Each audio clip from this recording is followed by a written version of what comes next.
But this is like, this is gonna be an absolute fucking disaster. Are you kidding me? Oh no. This video, we just want to take a moment to say thank you to our sponsor, Forage. I know a lot of you are recent grads or are starting to look for a job, and we definitely want to recommend Forage to you. It is the first major platform that combines different industries. It's important to learn to do that. It's more the next no history knowing Forage. Agriculture, like, Hope you enjoy this episode. Thank you, man. We'll see you next time. if we were all born like 3 centuries from now, the world has been globalized and like agriculture can reach every corner of the globe. How would that affect, if at all, your views or your choices? Am I going to be judged if I say not at all?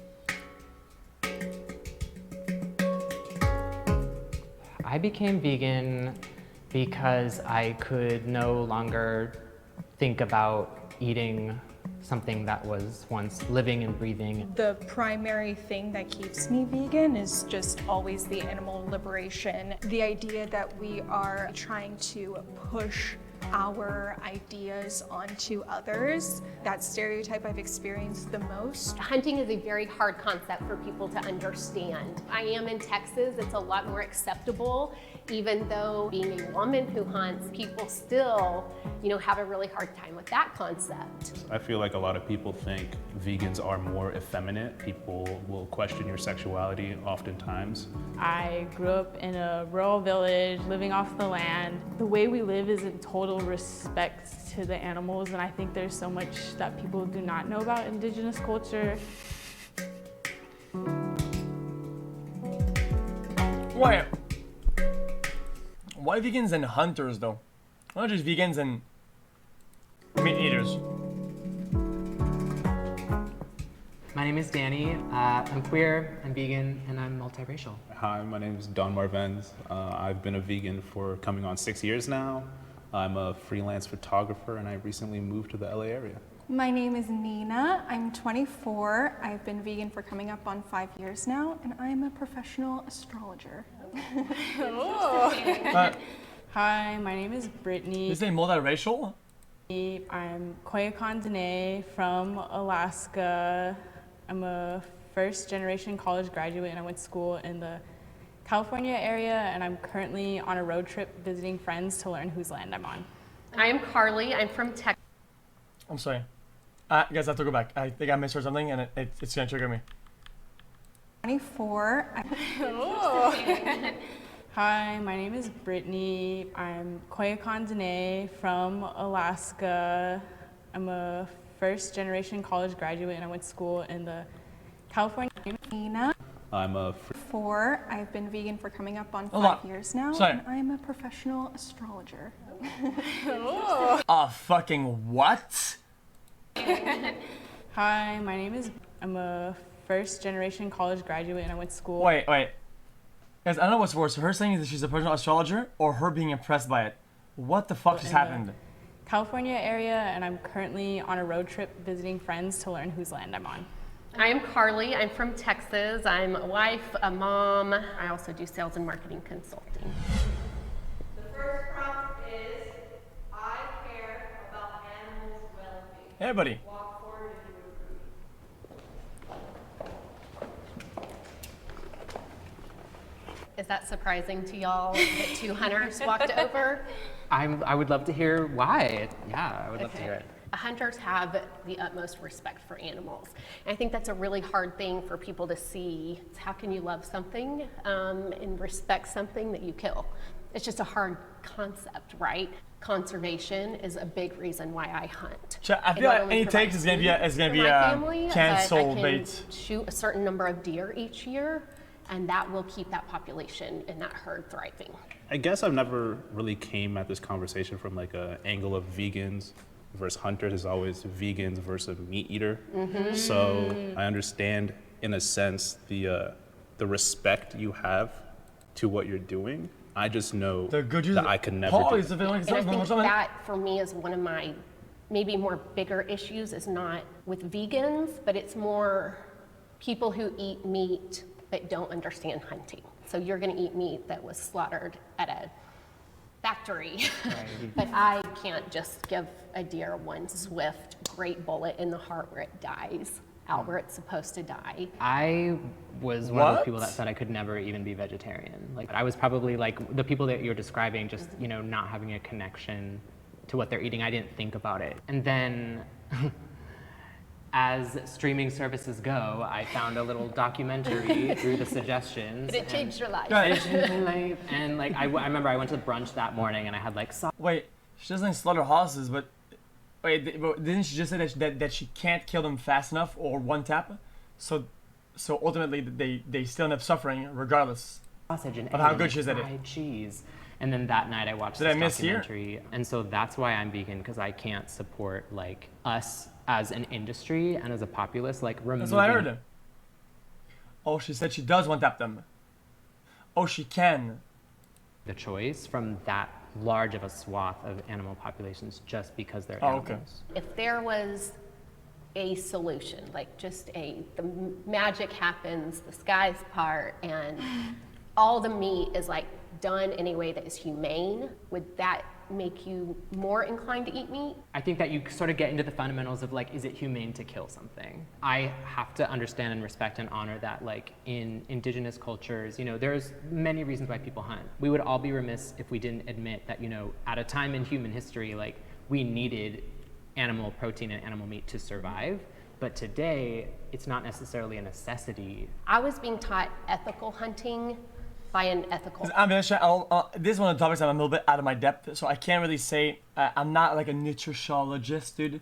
I know if you 100% can supplement all things that we get from meat with other stuff or whatever.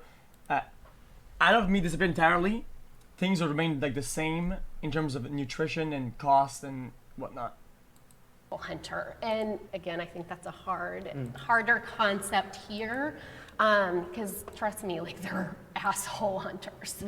But that's what I saw conservation, and I saw ethical hunting, and I saw why we do it, and I saw the food. I haven't bought beef.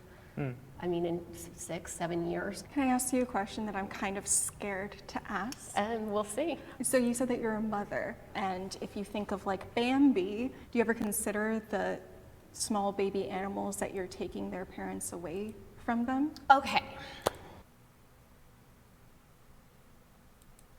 So Bambi doesn't Shut up. Right. That's a Disney movie. If a Fuck mom off. is there with her What? yearlings, you would never kill that mom. Chat, right? You chat, wait until chat. she kicks them out. That take should have stayed on Twitter. It should have came out on Twitter, stayed there, and it never come out anywhere That's ever part again. of like ethical hunting. That is like, no one really, like you wait until the babies are kicked out. I learned from my Tlingit cousins, they're from the southeastern Alaska. They're the ones that invented the fish hook. It was so wide that only a full-grown halibut could get caught. It's a generational thought. You're not just thinking about, oh, I need food tonight. You're like, how do I make sure I protect their natural processes? When fish hooks are made now, anything can go out. So many of our pre-colonial traditions were staying in balance with animals, and we had so many practices that prevented overhunting. And the people who are living off the land, who are fighting for the land, are getting last priority. We're not allowed to fish if there's commercial fishing. We're constantly being watched and fined. It's constantly having land taken away. If you look at any community, it's constantly happening to them where they're told they're not allowed to do this or eat this. It's all connected, it's all a cycle. Veganism is a privileged way of living.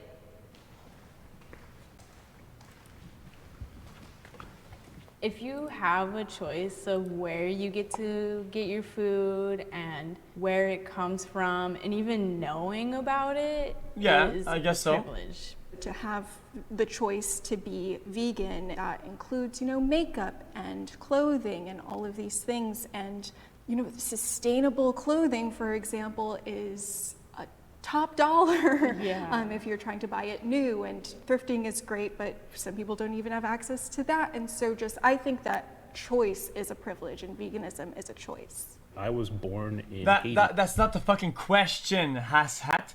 What are you talking about? The poorest country. That in the wasn't Western the Hemisphere. question. The fact that my parents were able to leave with me when I was just like 1 year old into the States, like really shaped how my life would go. The lifestyle that I'm living is such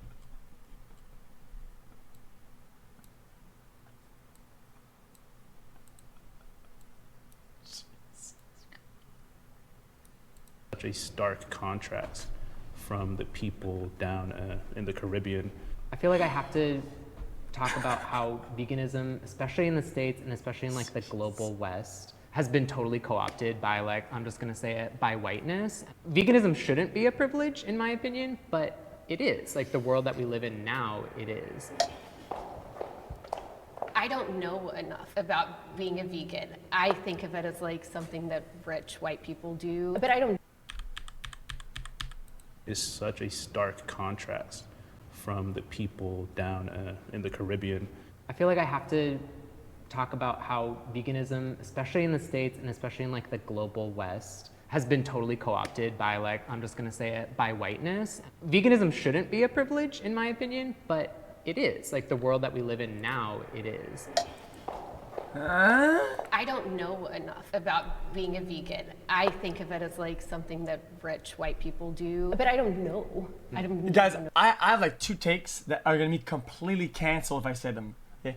Completely canceled. know any vegans. I don't know how much money it costs. Yeah, a lot of people also from lower income backgrounds are. Guys, I feel like none of them said anything at the beginning. I feel like he's just stated at the beginning, oh, multiracial, whatever, when nobody else said anything about that, right?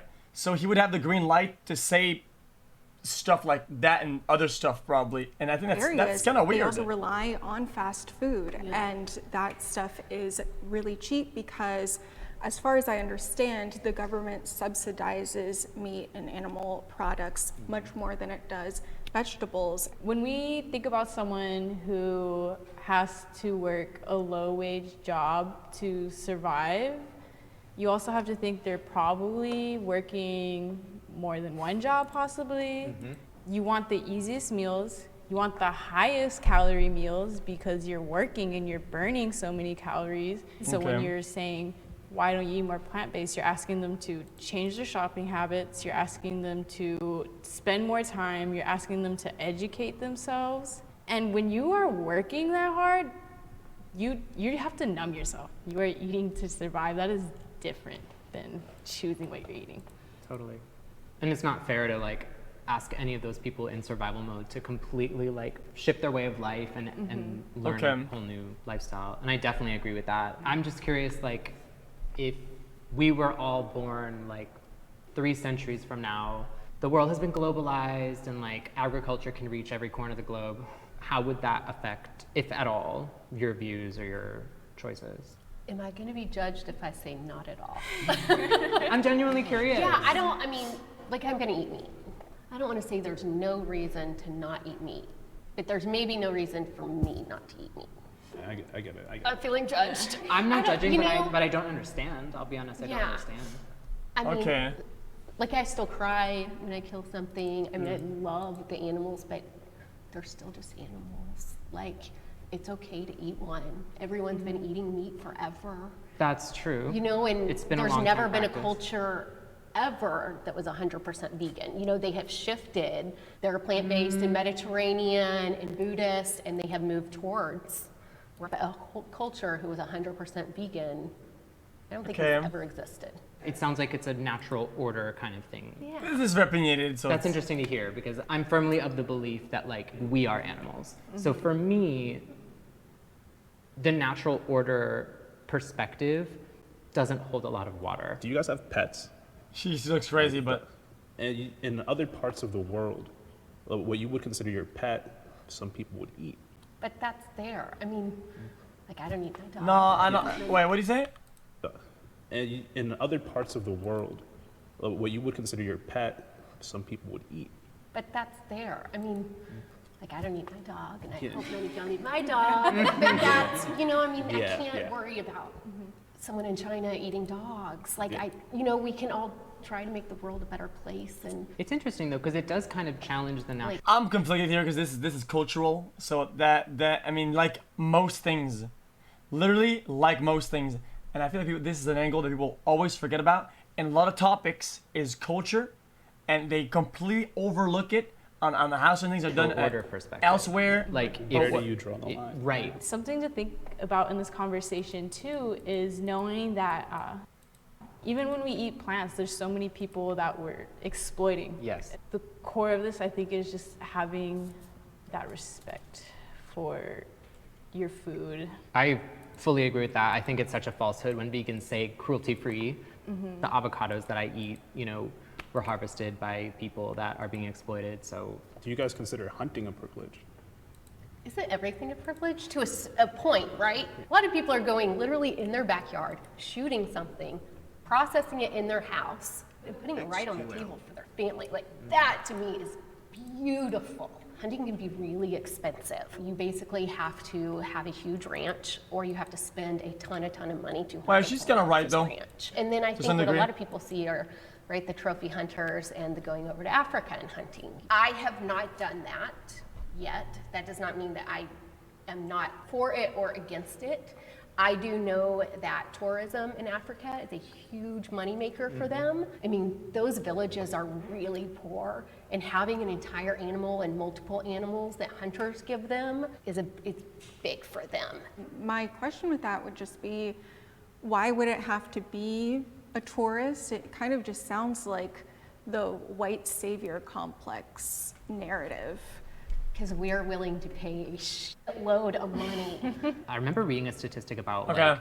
a single elephant Yeah. in its lifetime Please read my Scorpio horoscope and shut the fuck up, please. can Please, man. garner over $1 Wait, million am I gonna find the one today, or is it tomorrow? Please fucking tell me, just dude. from photographing. But don't tell me you think about this One shit. single elephant's ivory is about $21,000. So just that in itself, like, to me, is evidence that, like, non-violent tourism, like non-trophy hunting tourism, like, is just as lucrative, if not more lucrative, than trophy hunting.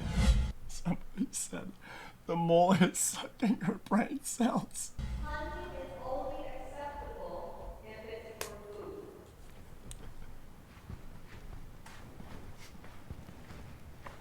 Oh, wait, I agree with this. Come on, Brett, I had to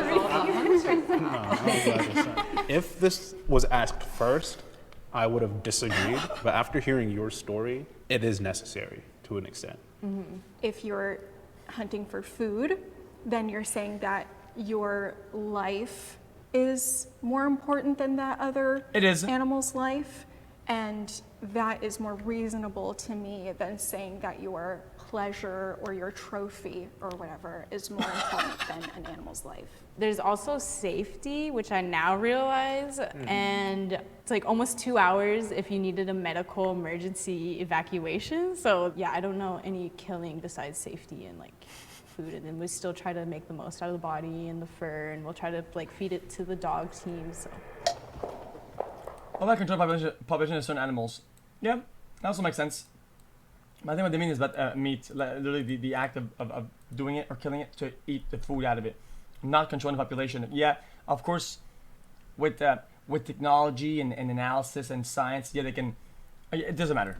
Moving There on. is just the biology of land, and there's biology of carrying capacity, and there's biology of how these animals have to be, taken care of. I know that if people are not hunting, I think animal population controls order, all these methods compared to the grand scheme of meat of the market is so slim. It's not even worth bringing up in comparison. those deer are going to starve. There's not enough food. There's not enough water. There's not enough shelter. So to me, I will take one for the team, and I will shoot a few deer this year to keep the land in check and the ecosystem in check.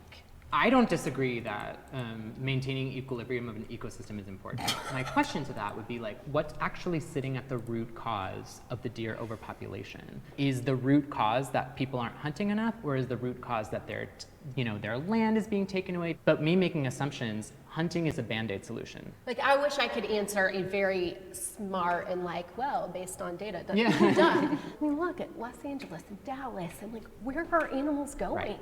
They're dying. But what is the solution? I don't know.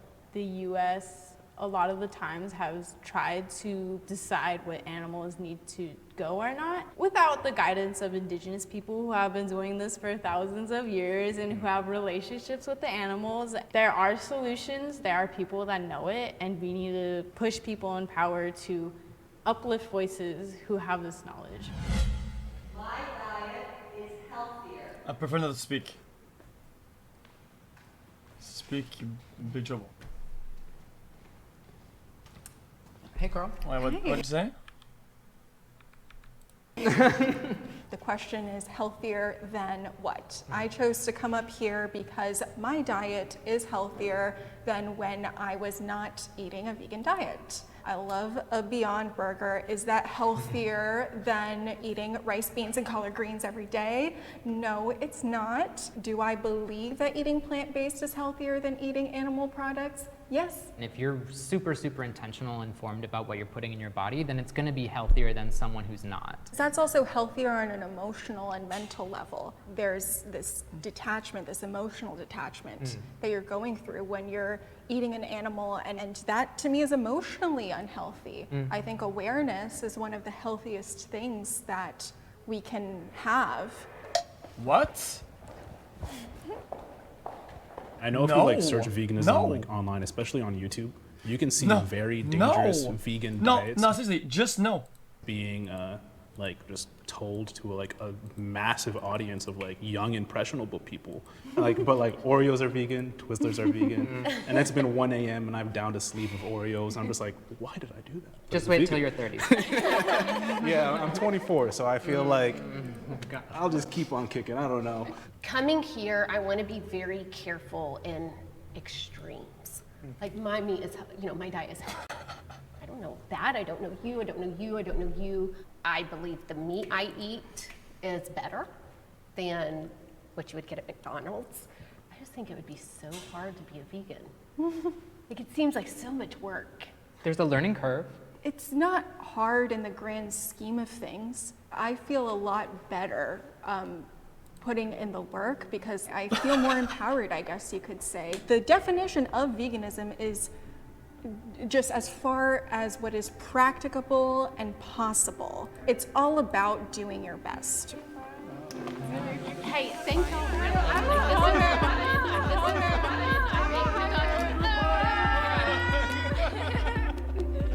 Oh wow, that was it. Okay, guys, I'm gonna keep it a stack and a half already. I think I like Jubilee a lot, okay? But if I had one feedback, okay, for their videos these days, is that the discussion and the topics are most of the content, but a big part of the content is the confrontation. I feel like episodes now are more tame and they make an effort to make it more tame. When confrontation and arguments that get heated was a big part of their content. And I don't really get that anymore with their videos.